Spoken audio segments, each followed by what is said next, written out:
Patutkah diteruskan kebijakan? Tolong dipertimbangkan kembali agar persoalan-persoalan ini tidak menjadi kendala yang cukup besar. Kini ku temukan alasan pulang saat baik tulisan nyata jadi pelukan. Perjalanan wajahmu kian terbayang, meniti kenangan dan kerinduan yang terpendam. Isi ruang rindu pertemuan, alun detak jantungku. Mulai semua. Ternyata alasan kita lama gak ketemu biar ngerasain senangnya kembali silaturahmi. Kembali silaturahmi dengan Freedom Internet.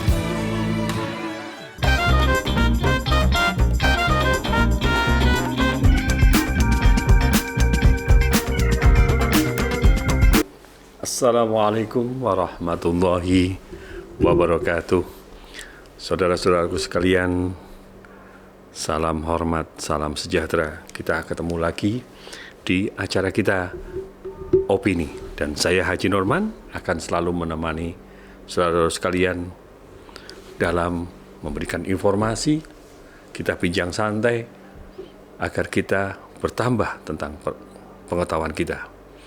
Tentunya yang ingin kita angkat di opini kali ini adalah persoalan-persoalan yang langsung bersinggungan dan langsung dirasakan oleh masyarakat kita. Artinya, masyarakat masihkah menjadi objek penderita? Selalu di opini, seperti yang sebelum-sebelumnya, ini adalah sebuah catatan yang ingin kita sampaikan melalui media sosial, melalui podcast kita, melalui opini ini.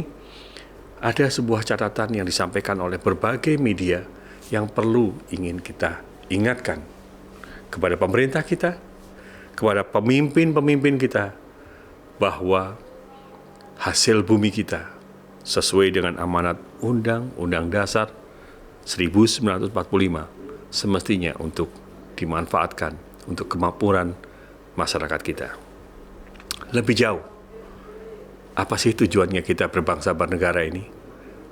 Tentunya para founding father kita, para pendiri daripada bangsa ini, mereka telah mengorbankan jiwa, raga, dan harta mereka untuk merdeka.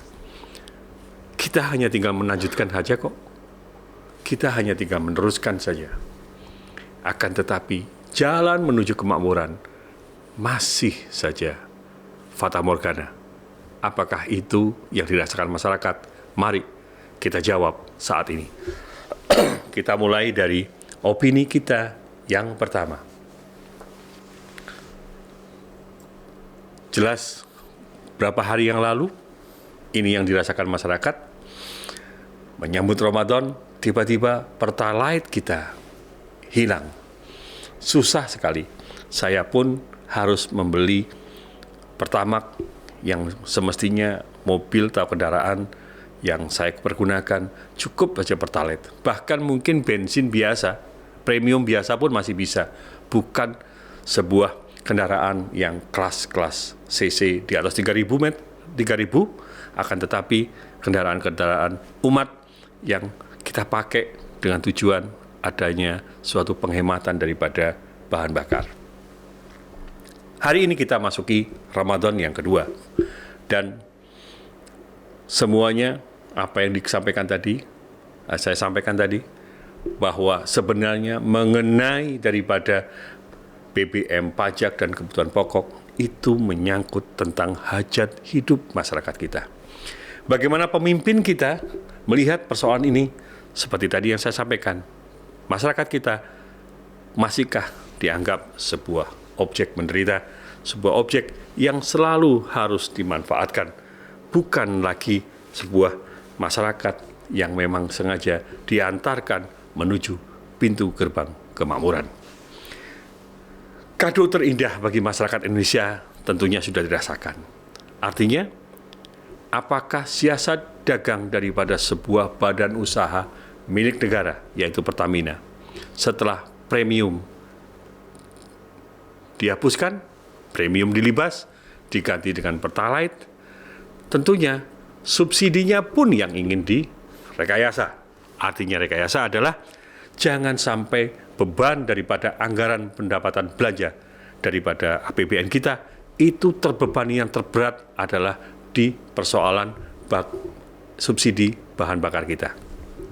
Kita tidak tahu bagaimana persoalan premium dan kita terlupakan oleh persoalan itu. Kita teringat dengan Pertalite yang hanya persoalan warna saja, dari warna kuning menjadi warna blue atau biru. Sedangkan Pertamax tentunya warnanya merah. Kita lihat yang kedua.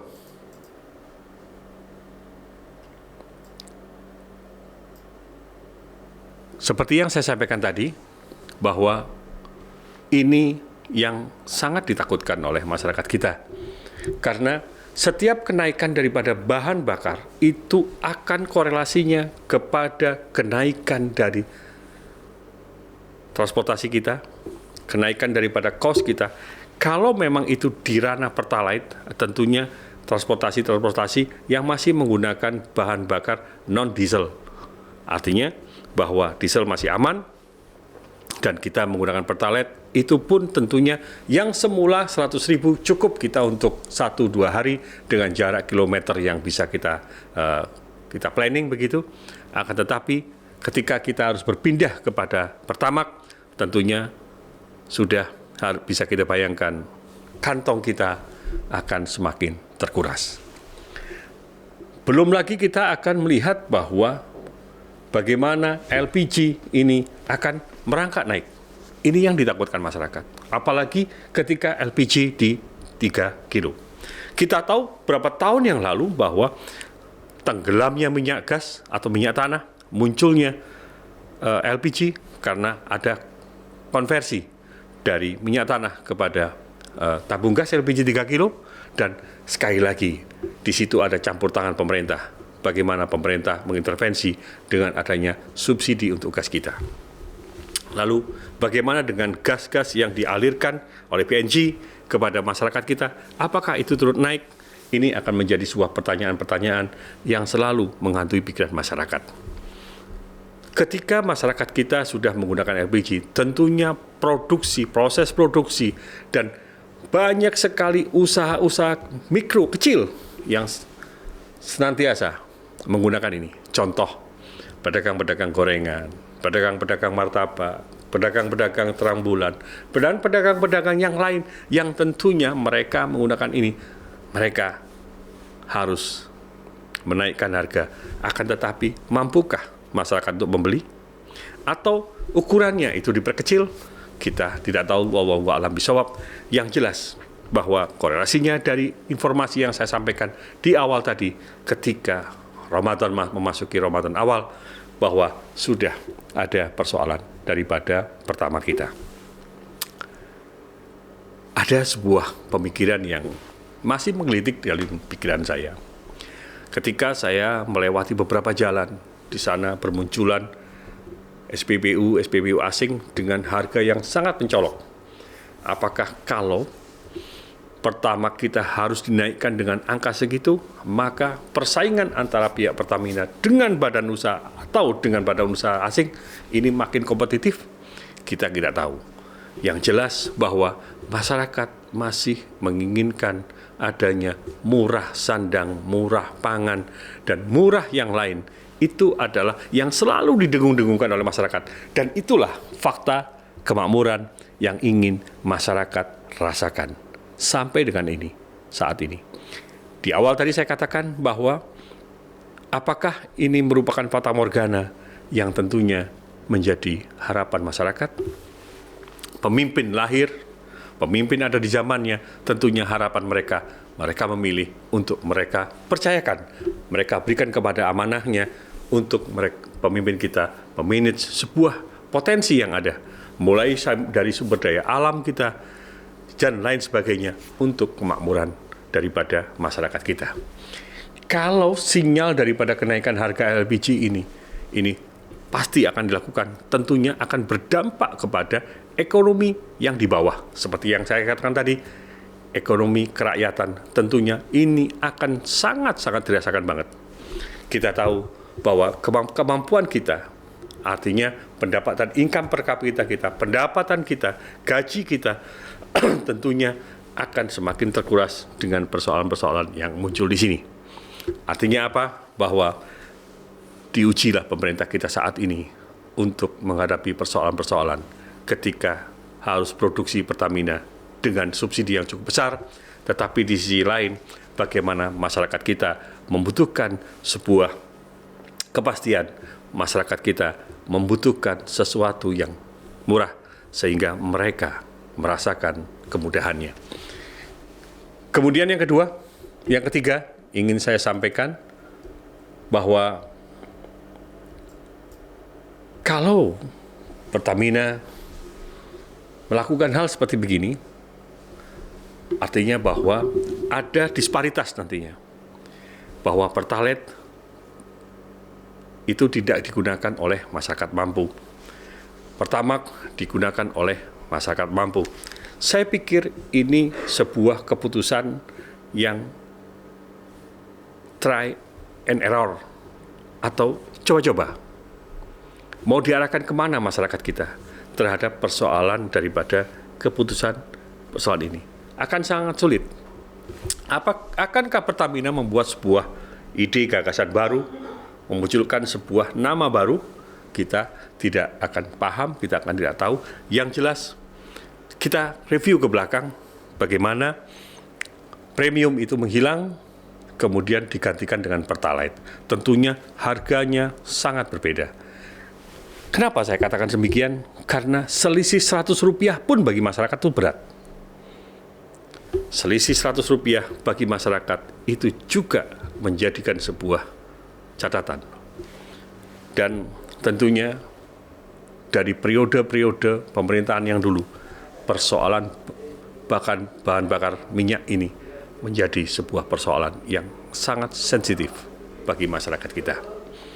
Pertanyaan yang lebih mendalam, mampukah Pertamina bisa membedakan mana masyarakat yang tidak boleh menggunakan ataupun harus dengan klasifikasi khusus, atau mereka harus pegang kartu, atau kendaraan mereka tercatat by data begitu, by sistem, sehingga setiap masyarakat ini bisa menggunakan Pertamax bagi yang mampu. Apakah untuk angkutan umum kita, seperti yang telah dilakukan oleh pemerintah Pemprov DKI, mereka sudah menggunakan suatu kearifan lokal, sehingga mereka mampu melayani publiknya dengan baik? Ini yang patut kita pertanyakan. Artinya, bagaimana roda 2? Apakah roda 2 yang segitu banyak berjuta-juta akan dipaksakan mereka untuk beralih dari Pertalite kepada Pertamax? Atau ini ada indikasi bahwa Pertalite juga akan hilang, jadi standarisasi daripada sebuah bahan bakar kelasnya sudah hanya ada 2 pilihan, Pertamax atau Pertamax Turbo.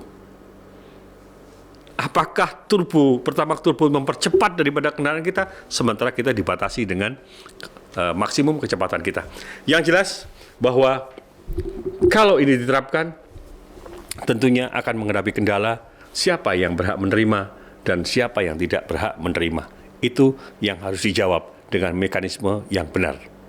Jangan sampai terjadi bahwa persoalan subsidi ini akan ada disparitas dan ada penyalahgunaan wewenang, sehingga penggunaan juga, sehingga masyarakat juga yang akan dirugikan. Kita melihat slide yang ketiga, yang berikutnya. Ya, kalau tadi Bapak Menteri kita menyampaikan sinyal tentang Pertamax, menyampaikan tentang Pertalite, menyampaikan tentang gas LPG naik di tahun 2022 ini, tentunya ini persoalan yang patut dikaji kembali. Sederhananya begini, memang Pertamina butuh untuk memproses, Pertamina pun harus mengimpor dan lain sebagainya, bla bla bla bla. Akan tetapi bahwa saya ingin hanya sederhana saja yang menyampaikan bahwa mampukah kita berbangsa, bernegara, bermasyarakat ini, kita akan berpikir bahwa kita ingin memberikan yang terbaik untuk masyarakat. Artinya bahwa beban masyarakat sepadan nggak dengan kemampuannya mereka untuk mendapatkan sebuah salary, kemampuan mereka untuk mendapatkan hasil. Di mana saat ini mereka tentunya kebijakan ini makin tidak populer ketika masyarakat kita masih belum tumbuh ekonominya dengan baik karena persoalan COVID. Sehingga tepatkah apabila Pertalite dan LPG 3 kilo ini yang memang subsidi ini harus dinaikkan. Tentunya nilai-nilai moral kita, nilai-nilai kearifan kita melihat dari persoalan ini pasti efek dominonya akan panjang dan banyak. Sekali lagi, pada slide ini saya hanya ingin menyampaikan bahwa patutkah diteruskan kebijakan untuk menaikkan Pertalite dan gas LPG 3 kilo. Tolong dipertimbangkan kembali agar persoalan-persoalan ini tidak menjadi kendala yang cukup besar, beban terutama bagi masyarakat kita. Kita akan melihat slide yang berikutnya. Ya. Informasi media sosial kita tidak akan bisa ditutup-tutupi, di mana koneksi antara daripada kita dengan negara-negara tetangga kita ini makin terbuka. Kita bisa menggali data daripada negara Malaysia, Filipina, Thailand, itu se-Asia Tenggara, bahkan dengan dunia. Kalau pada posisi Pertamax di Malaysia dengan harga tidak sampai di angka 7.000, 6,998. Dikurskan rupiah, ini sudah sangat terlalu jauh.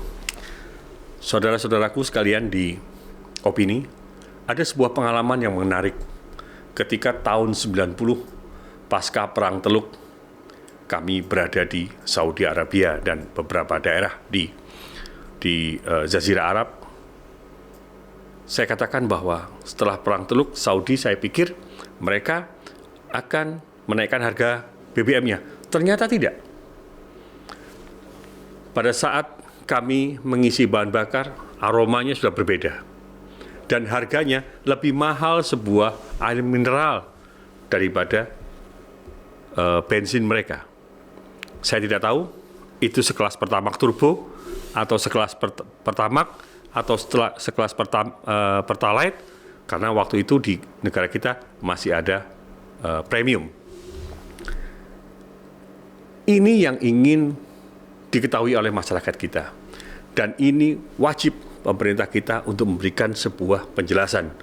Bagaimana perbedaan jauh angka 6.998 dengan sekian ribu, 12.000. Intinya perbedaannya hampir 100%. Kenapa berbeda? Kenapa? Apakah Malaysia dengan teknologinya? Apakah memang pendapatan per kapita daripada Malaysia cukup tinggi? Kalau pendapatan per kapita mereka tinggi, kenapa harga mereka di bawah kita? Atau mereka mengolah minyaknya? Atau badan usaha daripada perminyakan yang ada di Malaysia jauh lebih bagus daripada Pertamina kita? Atau mereka punya siasat strategi? Atau mereka memang mengutamakan daripada anggaran mereka untuk melakukan subsidi sebesar-besarnya kepada masyarakat mereka di sana, hanya menginginkan sebuah kemakmuran? Tetapi ini yang patut kita jawab. Karena bagaimanapun juga masyarakat kita ingin tahu. Bahan bakarnya sama dengan perbedaan harga yang sangat luar biasa. Tentunya tidak kita adil kalau kita perbandingkan kita dengan Malaysia. Kita bandingkan kita dengan Singapura, kita perbandingkan dengan Vietnam. Tentunya kita akan melihat di slide berikutnya. Silakan.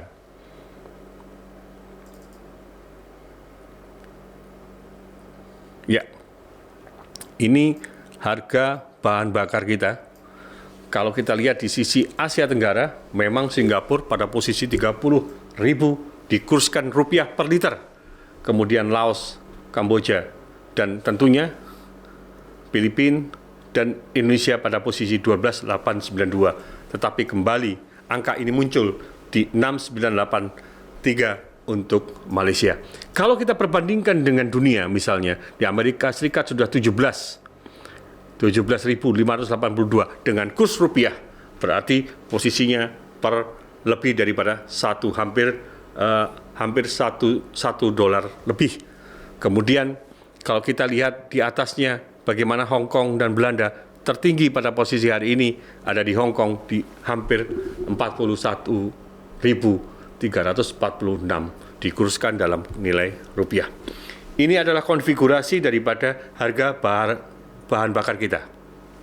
Dengan nilai rata-rata kita lihat tertinggi pada posisi seperti itu, dan kalau nanti akan menjadi 16.000 liter per liter pertama kita di Indonesia, maka kita bayangkan ketika kita jalan, kita temui beberapa tempat pengisian bahan bakar minyak kita milik asing, dan tentunya kita sudah paham, sudah banyak sekali mereka berada di tempat-tempat strategis, bahkan tempat-tempat yang sangat sulit dijangkau oleh Pertamina.